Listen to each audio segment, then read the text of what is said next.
In 35 years of Australian television, current affairs programs have grown quietly but firmly in both their numbers and their vigour. They have contributed enormously to public awareness of politics and politicians, of consumer affairs and of issues like the environment. They are now essential viewing for a vast number of Australians. One of the best measures of the importance of current affairs television is the frequency with which their stories themselves become news, or when their stories quite simply make a difference. For example, Chris Masters' Moonlight State report. There is another side to the Sunshine State. Following this report, the entrenched Queensland government began its dramatic downhill slide. We receive complete protection against, what I was told, not led to believe, what I was told was immunity against prosecution. Were you aware that there would be warnings if a raid was to occur? Yes, because there was a back entrance that we were told we could leave from if there was going to be a raid. We were always told that if there was going to be a raid, we'd be warned 2 to 3 nights ahead of that specific time. It would often seem as if it was arranged. In 1980, this 60 Minutes report brought the full horror of a little-known medical treatment into the public eye. The psychiatric treatment is called narcosis. Massive amounts of drugs are given to a patient to put them to sleep for long periods of time. To say that it's controversial is an understatement. This place here, Chelmsford Private Hospital in Sydney, was one of the few places in the world to be using narcosis. And who used it? Dr. John Heron and Dr. Harry Bailey. They were among just a handful of psychiatrists to still be using narcosis in the 1970s. From what was a private affair to a very public one, the ousting of John Howard. There was a substantial body of opinion, and we told Mr. Howard yesterday evening. Marion Wilkinson's revealing story of the backroom machinations by the so-called number crunchers had considerable repercussions for the Liberal Party. Wilson Tuckey was demoted to the backbench not long after this program. And I made the suggestion that we should have these booth captains, and they had to be very trusted people from within the outside of our group who nevertheless were people with contacts and connections who could just make sure that everything was moving along. A classic example of self-destructive frankness, a journalist's dream come true, when the person in the chair just says it all for you. The hard part as an interviewer is reacting to revelations you were not prepared to discover. Here's what happened to Jan Event during this interview with Alan Bond. It was $1 million they were asking. We got it down to 400,000. The Australian Broadcasting Tribunal took particular interest in this interview about Alan Bond's out-of-court settlement with Joh Bjelke-Petersen. Bond soon found himself before a further tribunal hearing. And commercially, from time to time, we have to settle commercial relationships rather than spending all day in a court. So let me get it straight. For you, that $400,000 payout was a simple commercial decision? Yes, I've taken into account all the facts and all the likelihood of the commercial ramifications where we made that decision. And then again, there are moments in current affairs history that are memorable for their sheer bluntness. But now to Brisbane and Mr. Bob Hawke. Mr. Hawke, could I ask you whether you feel a little embarrassed tonight at the blood that's on your hands? You're not improving, are you? I thought you'd make a better start to the year than that. It's a ridiculous question. You know it's ridiculous. I have no blood on my hands. I was not involved in the discussions that Bill Hayden's fellow leaders had with him. I hope the standard of your questioning improves. That's blunt. The search for a good story, it goes on every day.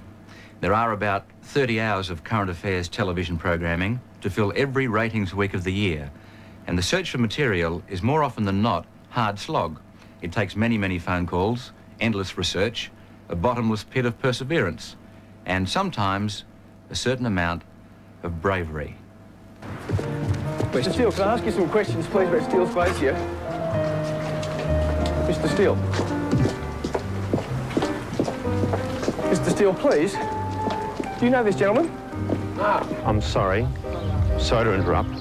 This wedding must stop. The law is being broken. Mr. Steele, this isn't your house.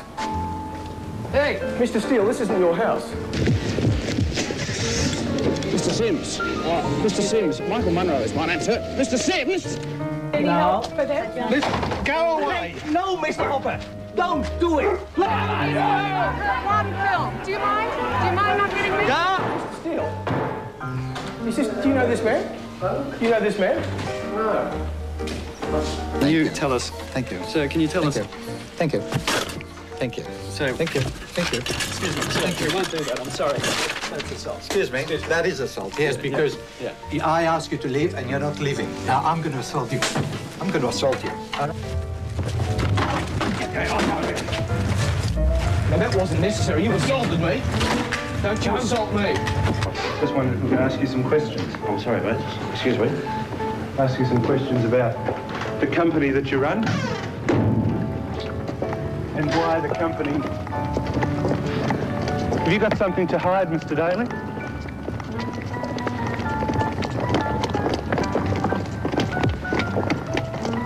Mr. Daly, have you got something to hide?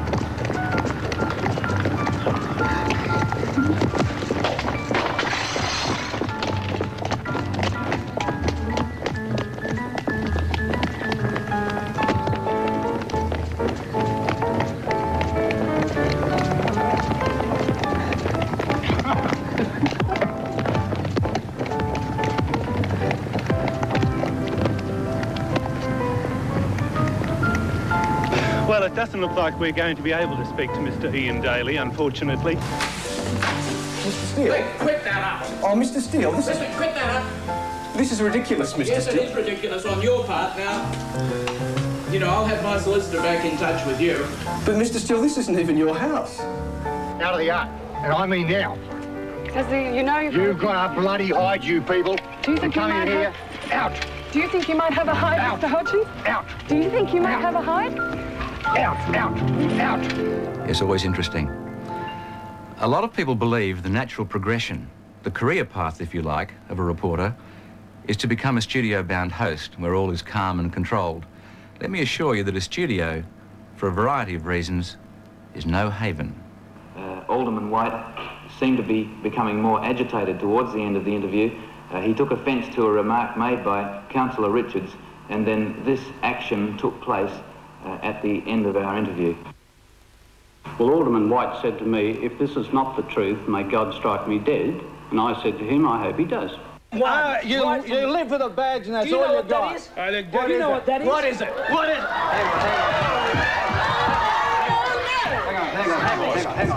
Hang on. He's not going to push me. Thank you, Mr. Casey. Don't worry about it, Ron. You'll see it in the ballot box, mate. We'll win. Good evening, Mr. Casey. Mr. Gallagher, your union is a violent union. Can Mr. Crabb and Mr. Kane...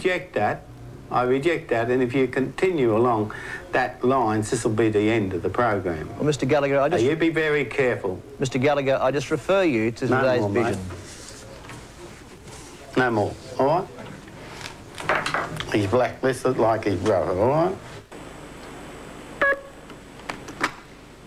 Yep. Yes, we've lost sound again. Okay. Well, camera 2. One of those nights. Yes, those moments we'd rather forget. But then again, Current Affairs has achieved a respected role in society as a watchdog, and for that very reason, you can be sure it'll still be here 35 years